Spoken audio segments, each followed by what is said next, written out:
July August গণহত্যায় জড়িতদের গুরুত্বপূর্ণ call record সহ বেশ কিছু ডিজিটাল প্রমাণাদি প্রসিকিউশনের হাতে এসেছে। এসব কল রেকর্ড ও ডিজিটাল ডকুমেন্টের সত্যতা যাচাইয়ের জন্য সিআইডির মাধ্যমে ফরেনসিক পরীক্ষার অনুমতি দিয়েছে বিচারপতি গোলাম মর্তুজা মজুমদারের নেতৃত্বাধীন আন্তর্জাতিক অপরাধ ট্রাইব্যুনাল। এই দিন শেখ হাসিনা সহ ২৫ জনের বিরুদ্ধে ট্রাইব্যুনালে গণহত্যার অভিযোগ দিয়েছেন জুলাই আন্দোলনের প্রথম শহীদ রংপুরের আবু সাইদের ভাই রমজান। আরও জানাচ্ছেন হুমায়ুন চিশতি। জুলাই আগস্ট ছাত্র জনতার আন্দোলনে প্রাণ হারান শত শত মানুষ, পঙ্গুত্ব বরণ করেন কয়েক হাজার ছাত্র জনতা। তখনকার সরকার প্রধান ও রাষ্ট্রের গুরুত্বপূর্ণ ব্যক্তিদের কল রেকর্ড সহ বিভিন্ন ডিজিটাল তথ্য প্রমাণ পেয়েছে আন্তর্জাতিক অপরাধ ট্রাইব্যুনালের প্রসিকিউশন টিম। চিফ প্রসিকিউটর জানান, অনলাইন ও বিভিন্ন উৎস থেকে পাওয়া এসব ডিজিটাল প্রমাণাদির ফরেনসিক পরীক্ষা সিআইডির মাধ্যমে করার আবেদন করা হলে তা মঞ্জুর করেন ট্রাইব্যুনাল। বিভিন্ন জায়গার সিসিটিভি ফুটেজ, বিভিন্ন মোবাইলে ধারণকৃত ভিডিও, বিভিন্ন জায়গার কল রেকর্ড, মেসেজ, বিভিন্ন সংস্থার কাছ থেকে, বিভিন্ন ব্যক্তির কাছ থেকে, বিভিন্ন সোর্স থেকে, সংবাদ মাধ্যম থেকে এগুলো আমরা পেয়েছি, এগুলো কালেকশন করেছি। সেই ভয়েসগুলো, সেই ভিডিও ফুটেজগুলো, সেই দৃশ্যগুলো, সেই মেসেজগুলো, এগুলোকে ডিজিটালি ফরেনসিক করার জন্য সিআইডির কাছে পাঠানোর ব্যাপারে একটা নির্দেশনা চেয়ে একটা পিটিশন মুভ করেছিলাম।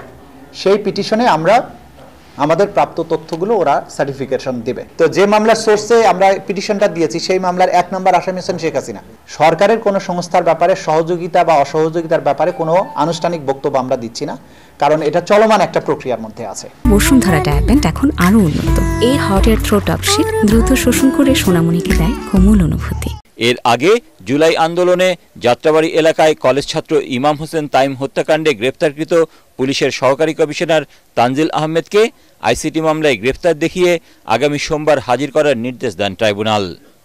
একই দিন গাজীপুরের কোনাবাড়িতে কলেজ ছাত্র হৃদয় হত্যাকাণ্ডের আসামি কনস্টেবল আকরামকেও হাজির করার নির্দেশ দেন আদালত। দুজন ব্যক্তিকে গ্রেপ্তারি পরোয়ানার জন্য তাদেরকে আমরা গ্রেপ্তারি পরোয়ানা চেয়েছি, প্রোডাকশন চেয়েছি, তো সেই দুটো অ্যাকসেপ্ট করেছেন কোর্ট। এছাড়া এদিন ট্রাইব্যুনালে আসেন বৈষম্য বিরোধী ছাত্র আন্দোলনের প্রথম শহীদ রংপুরের বেগম রোকেয়া বিশ্ববিদ্যালয়ের শিক্ষার্থী আবু সাইদের পরিবার। সাবেক প্রধানমন্ত্রী শেখ হাসিনা সহ ২৫ জনের বিরুদ্ধে গণহত্যার অভিযোগ দায়ের করেন আবু সাইদের ভাই রমজান। তার বড় ভাই রমজান তিনি আসছেন এবং তার সাথে ওই সময় ঘটনার সময় যারা তার পাশে সহযোদ্ধারা ছিল, যারা এই ঘটনার সময় তাকে উদ্ধার করেছে, তার পাশে থেকেছে, যারা পুরো ঘটনা প্রত্যক্ষদর্শী, তারাও এসেছে সাথে। যাত্রাবাড়ি একটা ঘটনা, উত্তরা একটা ঘটনা, আবু সাইদের ঘটনা একটা ঘটনা, এরকম একটা বিষয় হিসেবে আমরা নিব। এদিন ট্রাইব্যুনালে আরেকটি অভিযোগ দায়ের করেন ২০০৯ সালে র্যাবের ক্রসফায়ারে নিহত হোটেল ব্যবসায়ী নূর আলম বাবুর বাবা যুদ্ধাহত মুক্তিযোদ্ধা আক্কাস আলী। হুমায়ুন চিশতি, এটিএন বাংলা, ঢাকা।